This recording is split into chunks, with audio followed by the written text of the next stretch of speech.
Pour les drapeaux, garde à vous. Attention pour les couleurs. Ouais. Envoyez.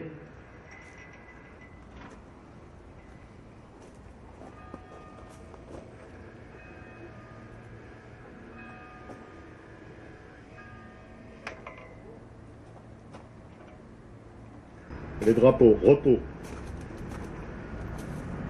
Prise de parole de Monsieur Claude Mercouris, président de l'UNC de Bessan. Monsieur le maire, mesdames et messieurs les élus, messieurs les porte-drapeaux, mesdames et messieurs, allocution pour la journée du 5 décembre 2016. En cette journée nationale du 5 décembre, un hommage solennel sera rendu dans toute la France aux 25 000 soldats français de nos régiments morts pour la France, soit au Maroc, soit en Tunisie, soit en Algérie, et nos 752 morts de nos régiments morts en Algérie entre le 19 mars 1962 et le 1er juillet 1964. Mais nous aurons une pensée particulière pour celles et ceux qui sont restés meurtris dans leur vie de tous les jours. Depuis 60 ans, les veuves de guerre et leurs orphelins, les blessés physiques et psychologiques, les handicapés et amputés de guerre, les invalides de guerre. Nous aurons également une pensée envers nos frères d'armes, les harkis et les Français d'Algérie, trompés par les accords d'Évian. Vous les rappelez et les appelés du contingent de 1952 à 1964, vous les militaires engagés et de carrière, vous, nos frères d'armes, les harkis et autres supplétifs, vous les gendarmes dont 387 y ont laissé leur vie, vous les forces de police, vous les Français d'Algérie et autres rapatriés musulmans restés fidèles à la France, vous les autorités, vous nos amis, en ce jour, tous ensemble, inclinons-nous avec nos porte-drapeaux devant nos frères d'armes, car leur seul destin fut la mort. Près de 60 ans après la guerre d'Algérie, les événements récents survenus sur notre propre territoire, tels les massacres du Bataclan à Paris et à Nice le 14 juillet, nous ont rappelé que les méthodes employées par les terroristes étaient semblables à celles que nos morts pour la France avaient connues en AFN. D'autres telles, nos militaires des opérations extérieures et intérieures, opérations Barkhane et Sentinelle, qui risquent leur vie pour protéger les populations, tels les gendarmes et les policiers qui, en assurant notre sécurité, se font agresser, caillasser et même incendier leurs véhicules, ainsi que les sapeurs-pompiers, médecins et infirmiers, appelés pour venir secourir des blessés et malades graves. Personne n'est épargné par ces actes de barbarie, puisqu'ils n'hésitent pas à assassiner les représentants de toutes les religions, comme les moines de Tibérine, le père Jacques Hamel à Saint-Étienne de Rouvray, et même à agresser des imams. Et malgré ce déchaînement de haine et des plaisances et des plaies encore vives entre la France et l'Algérie, nous continuons à travailler nos mémoires collectives et partagées pour aboutir à une vraie réconciliation, pas comme celle décrite dans les nouveaux programmes d'histoire de classe de terminale que nos petits-enfants vont apprendre pour nous traiter d'assassins. Nous devons affronter ensemble l'avenir sans ne rien oublier, afin que notre jeunesse puisse vivre en sécurité, en paix et dans la prospérité et le respect réciproque. Alors là, oui, nos 25 000 morts français, nos 100 000 harkis, nos 760 militaires disparus ne seront pas morts pour rien. Je vous remercie de m'avoir écouté.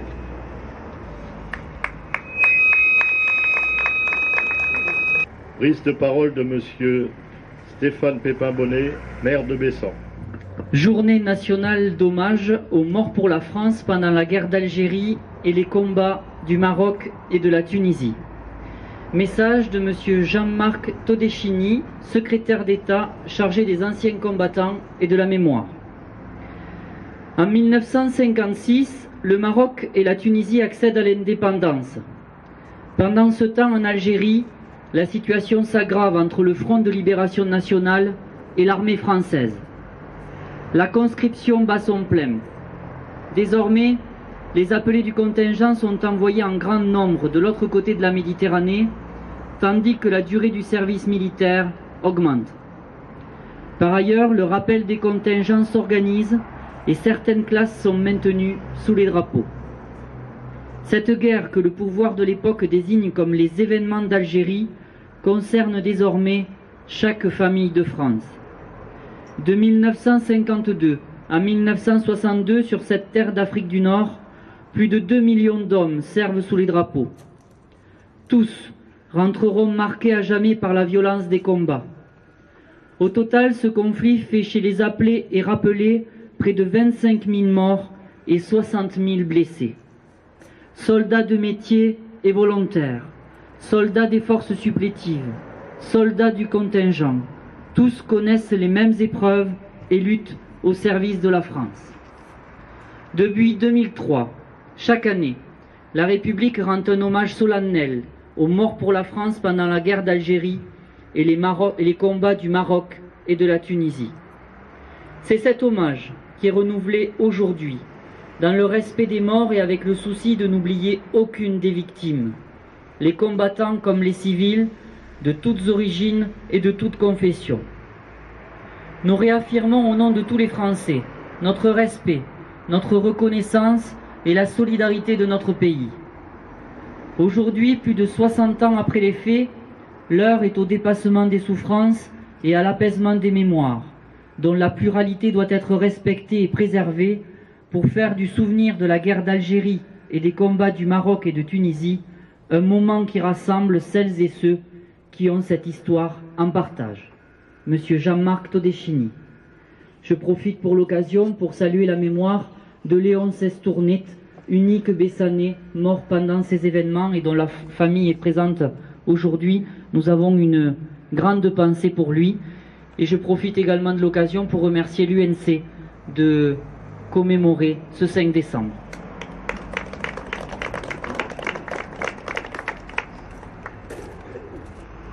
Dépôt de gerbe de Monsieur Claude Mercouris et de l'Union nationale des combattants.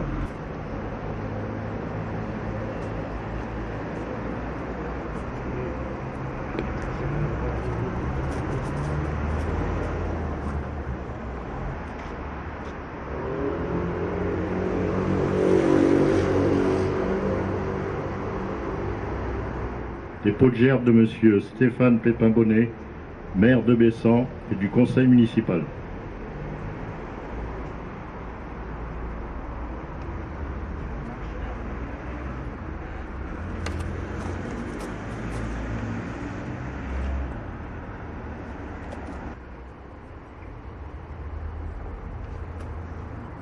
Pour les drapeaux, garde à vous. Aux morts.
Pour les porte-drapeaux, repos.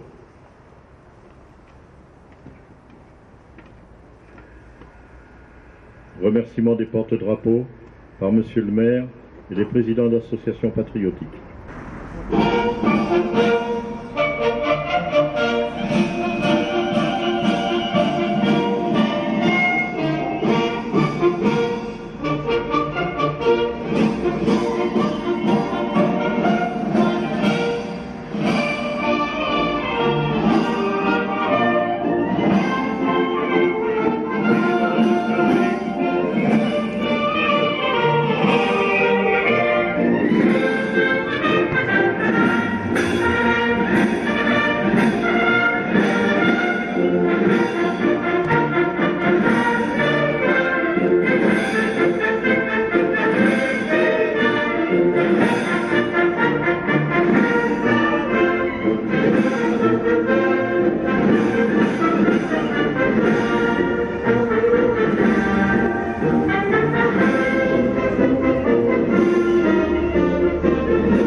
La cérémonie est terminée.